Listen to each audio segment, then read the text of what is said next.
base. booy àtte ban base ngay àtte. wax dëgg yàlla base juridique ngay àtte. waaw léegi booy àtte jullit. da nga koy àtte ci charia. waaw léegi bu dee yow li ngay wax yëpp waxoo charia bi da koo tere. mais yaa ngi ci wax non dañ ko war a bàyyi. mais yow mi wax dañ ko war a nañu war a pour la démocratie. maanaam ñoom ñëpp fi ba suba kenn du la indil benn article boo xamante ni dañu wax dañ koo violé. fi ba suba wala may naa la fii ba samedi tay bi bu ñu amaat boo ko amaatee nga woo ma. après ñu waxtaan si je dis aucun Sénégalais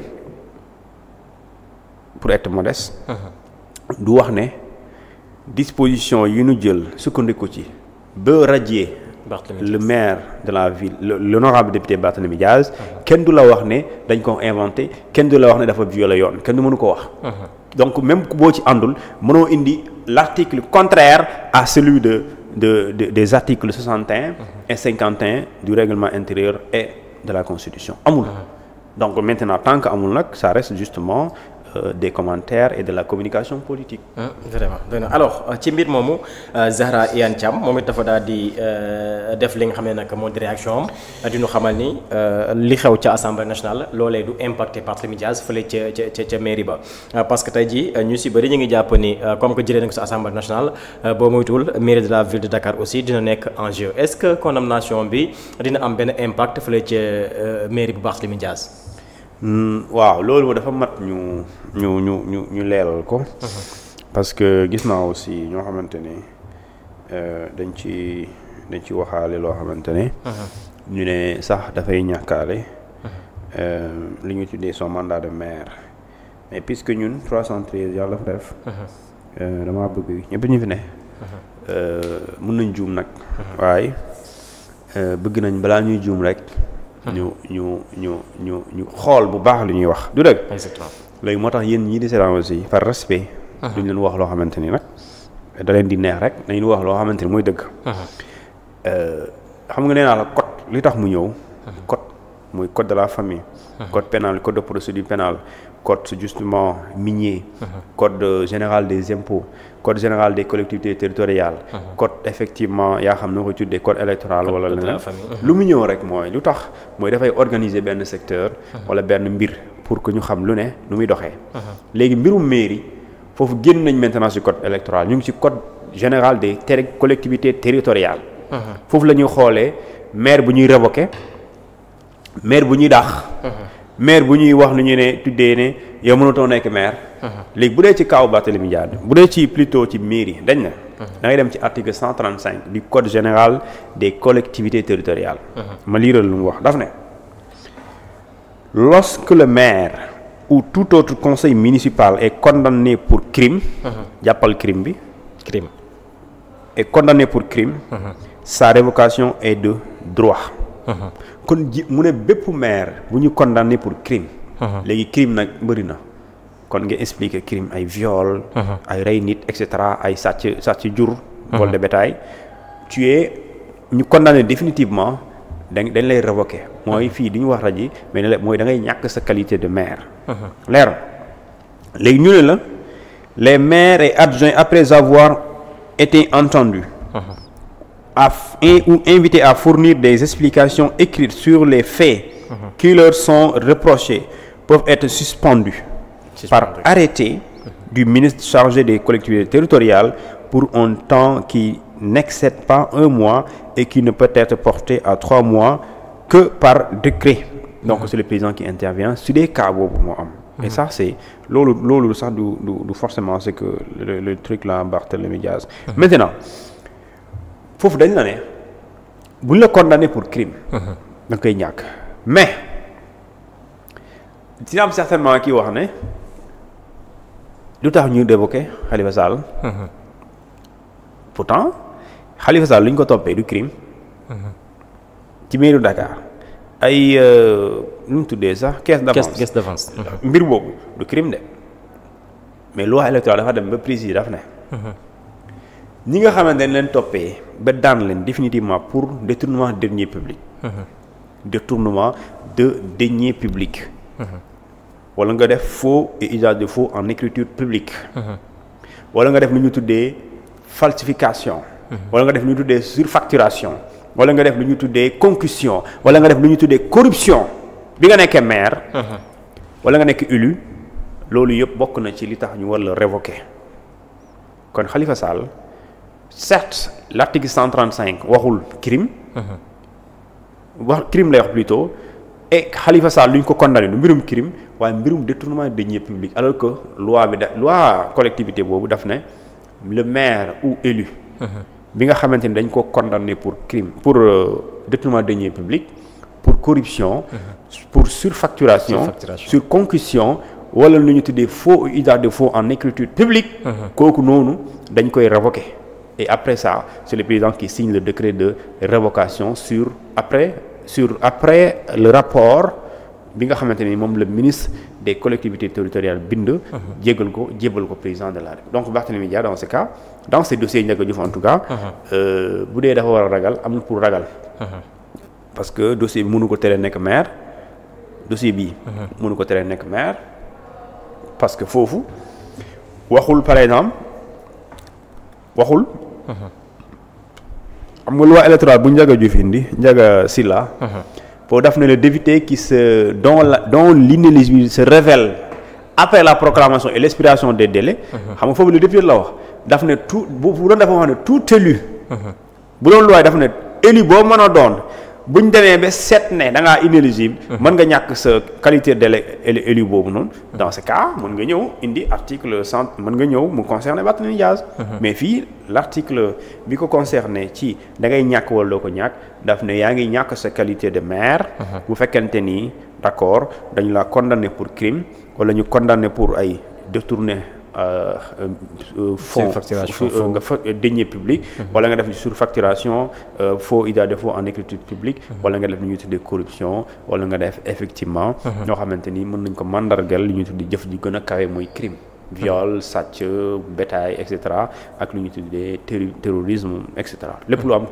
caractère plutôt crime donc jusqu'à présent Barthélémy Dias dafay des ca mairie il va rester maire tant que c'est dans cette affaire il est maire il va toujours rester maire maintenant avec un autre dossier c'est possible ça dépend alors Thioune jour ba ñuy révoqué Barthélémy Dias taxawal nañu aussi lu tolloog 14 parlements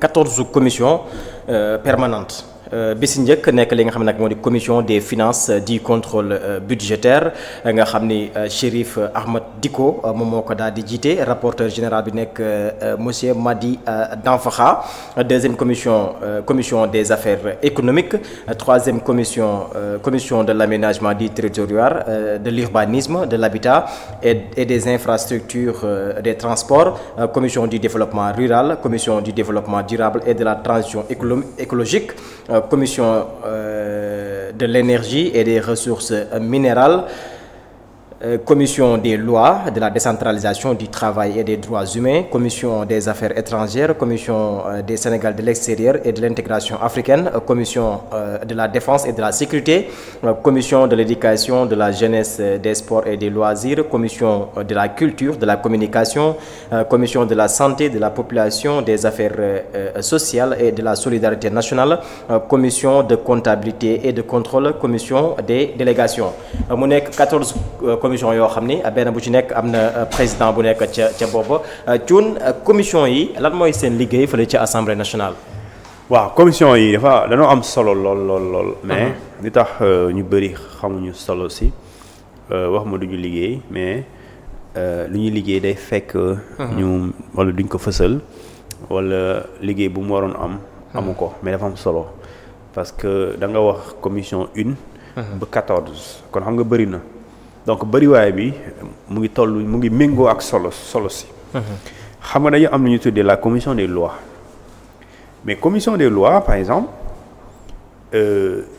dafay am solo boo xamante ni mooy amul luy xew ci assemblée bi en tout cas ñu war ko fa waxtaanee te duñ ci sëgg ñoom donc ñoom ñooy organiser lu ñu tuddee les travaux ñoom ñooy organiser ce qu'on appelle le travail législatif mooy projet de loi ñëw na ci ñun wala proposition de loi ñëw na ci ñun alors pour ñu càmbar ko balaa député yëpp di woote ñu leen di woo commission de loi mooy sëgg ci loolu d'accord sëgg ci xool loi bi ñu war a voté adopté assemblée nationale lan mooy importance am.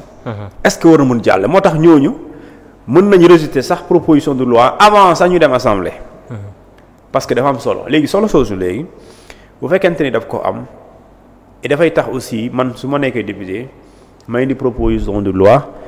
man dama koy yóbbu soumettre ko lu ñu tuddee la commission des lois ñu càmbar ko pour buñ koy càmbar. pour ñu xool lu ñu koy yóbbee. Bara Dolly dafa fi woon proposition nee na pour góor jigéen ñi. est-ce que yóbbu na est-ce que dugg na assemblée. lan lañ ko def dañ ko ne lii am na ba pare. ngor yi donc bu ñu tardeel donc commission de loi moo ko njëkk a xool laata ñuy dem donc bu leen neexoon aussi mu jàll. donc ñoom balaa muy dem dañuy toog auditionné même ki nga xamante ni moo ko indi.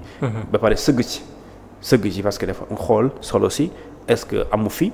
bu dee am na fi ñu ne am na fi ba pare bu dee amu fi ñu ne amu fi mais li ñuy bu ñu ko defee méngoowul ak sunu engagement international wala méngoowul sunu diine wala méngoowul sunu réalité réew.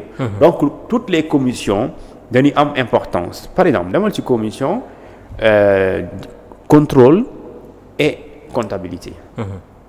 mais Guy Marius Sagna su ma juumalee am na ci poste boobu mu occupé xaw ma vice président la xaw ma président. mais daf ne ñu ngi may fay salaire waaye man liggéeyuma ci commission boobu. woote naa bi plusieurs fois laaj leen ay compte ñu bañ. ci 14e législature. waaw léegi yow yaa war a contrôler assemblée yow assemblée nationale yow yaa ne assemblée moo ne. bokk na ci lu ñu la sant yow nga contrôler l'action du gouvernement. nga évaluer les politiques publiques waaye yow assemblée. commission bi la war a contrôler muy la commission contrôle et comptabilité. yow contrôle commission boobu maanaam deful liggéeyam. te contrôle boobu chaque 3 mois la. mais dafa war a am. léegi nag yow ñu ngi lay jox au moins 20 milliards su ma jumlee par an. mooy sa budget. waaw commission bu ne. am na xaalis am na budget waaye député yi aussi danoo am lu ñu tudd ay équipement. des fois ñu jënd bureau ñu changé ko. des fois ñu ne oto bi baaxul nañ ko changé waaye léegi xaalis boobu doo xool nan lañ koy utiliser est-ce que amul ay nju njaaj. te ñu ne la chaque 3 mois dafa war a am. le président xam nga le vice-président Guy Marius Sagna nee na mosul am. j'ai demandé des comptes mosuñu ma rendre compte alors que man sax war naa demander ay comptes man tamit sax tontuwuñ ma donc moom liggéeyam defu ko kon ci ngay comprendre commission yi yu bëri ñu ngi fa c'est des commissions dormantes.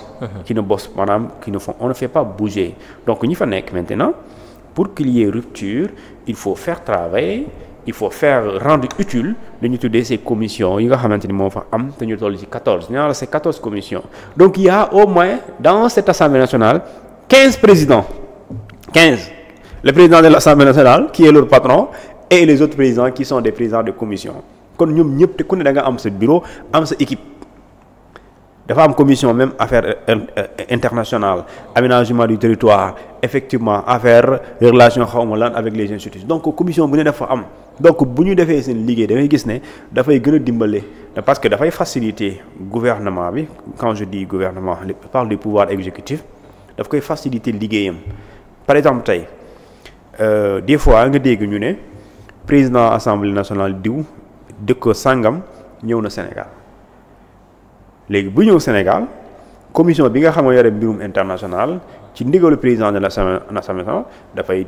daje ak ñooñu ñu échanger ñu xool nan la ñu mën a coopérer ba pare am lu ñu tuddee une coopération ci lu ñu tuddee une coopération parlementaire nga xamante ni nan la ñuy échanger ay expériences par exemple ñu ne Assemblée nationale bu gis nañ bu Nigéria de vraiment député yi am nañ beneen manière boo xamante ni ñu ngi koy doxalee loolu la ñuy defaree lu ñuy liggéeyee kon ñun tamit député sénégalais nañ fa dem ñu sottante xalaat comme ça ñun tamit bu ñu ñëwee ñu indi ko fi loolu mooy importance bi da ngay gis ne donc toutes les commissions ont leur importance mais le défaut aujourd'hui c'est que on ne faisait pas bouger ces commissions là pour ne pas dire ñi fa nekkoon bon waxuma duñ liggéey mais liggéey bu ñu doon def dafa des parce que bu fekkente ni commission bi war a saytu xaalis moom nee na chaque 3 mois dama ko war a def te mosu ko def kon yeneen commission yi te sénégalais yi commission bu ñu gën a xam mooy commission des lois am na 14 je dis 14 yi nga lire nii 14 la te bu ne dafa am ku ko jiite donc au moins il y a 15 présidents à l'Assemblée. mu mel ni ministère bu nekk maanaam surtout mu mel ni ministère bu nekk da nga am benn commission boo xam ne moom la jagleel. waaw léegi ministère bi quand xam nga je te dis. dafay faciliter liggéey assemblée ak lu ñu tuddee gouvernement bi. pour ne pas dire l'exécutif. léegi par exemple tey si le ministre de la justice. pour ne pas le ministre des affaires ministre des collectivités territoriales et de l'aménagement du territoire Moussa Balla Fofana bu waroon ñëw assemblée moom dafay liggéey en collaboration. avec lu ñu tuddee la commission aménagement du territoire. collectivité territoriale. léegi bu dee dafa am loi bu ñu bëgg a soppi le code général des collectivités territoriales. su boobaa def ci liggéey ak lu ñu tuddee cette commission. bi nga xamante ni moom exclusivement moom lañ ko jagleel. et puis su boobaa ñu jox ko lu ñu tuddee la commission des lois et commission des lois moom mu saytu ko à l'interne su baaxee. ñu daal di ko yóbbu préparer maintenant le travail législatif daal di ko yóbbu Assemblée nationale pour ñu def lu ñu tuddee l'examen de cette proposition ou du projet de loi bi nga xamante ni. moom la ministère bi bëgg a soppi donc pour moi moo tax ma ne la sànq commission yi dañoo am solo lool bu président yi liggéeyee da ngay yëg seen changement mais nag mënuñ la ne assemblée nationale yow yaay contrôler gouvernement. yow yaay évaluer lu muy def. alors que yow li ngay def sax yow des fois duñ ko contrôler wala yow li ngay def sax évaluer wuñ ko maanaam sa importance commission est-ce que réellement am na impact. et loolu je dis bien autant qu'on évolue les politiques publiques de l'État, autant qu'on doit également évaluer les travaux justement de ces différentes commissions.